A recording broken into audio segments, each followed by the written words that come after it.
মা শব্দটি আমাদের জীবনের সবচেয়ে প্রিয় এবং আবেগঘন শব্দগুলোর মধ্যে একটি। আমি তো বিশ্বাস করি মাতৃরূপে নারীর আরেক জন্ম হয়। একজন নারী যখন মা হন তখন তিনি কেবল সন্তান জন্ম দেন না, বরং নিজেও এক নতুন রূপে জন্ম নেন, একজন স্নেহময়ী, ত্যাগী ও সৃষ্টিশীল সত্তা হিসেবে। মা কেন এত শক্তিশালী, ত্যাগী ও আবেগময়? মায়ের শক্তি আসে তার নিঃস্বার্থ ভালোবাসা থেকে। তিনি সন্তানের জন্য সব কিছু ত্যাগ করতে প্রস্তুত থাকেন, এমনকি নিজের স্বপ্ন ও ইচ্ছেগুলোকেও। এই ত্যাগই তাকে করে তোলে অসীম শক্তির অধিকারী। মায়ের ত্যাগ কেবল শারীরিক নয়, মানসিক ও আত্মিকও। তিনি সন্তানের সুখের জন্য নিজের কষ্টকে হাসি মুখে গ্রহণ করেন।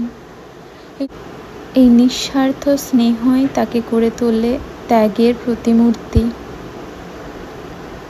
মায়ের আবেগ তার সন্তানের সঙ্গে অদৃশ্য এক বন্ধনে আবদ্ধ।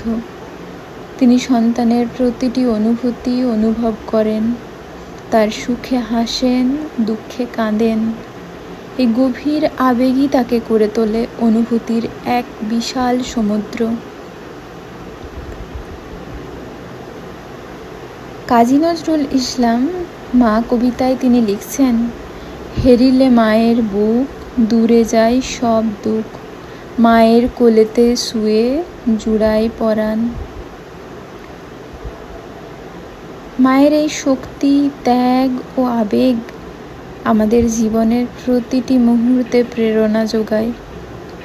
তিনি আমাদের প্রথম শিক্ষক, প্রথম বন্ধু এবং চিরন্তন আশ্রয়। মার ভালোবাসা, ত্যাগ ও আবেগের গভীরতা আমাদের জীবনের পথপ্রদর্শক। মাতৃদিবসে সকল মায়েদের জানাই অসীম ভালোবাসা ও প্রণাম।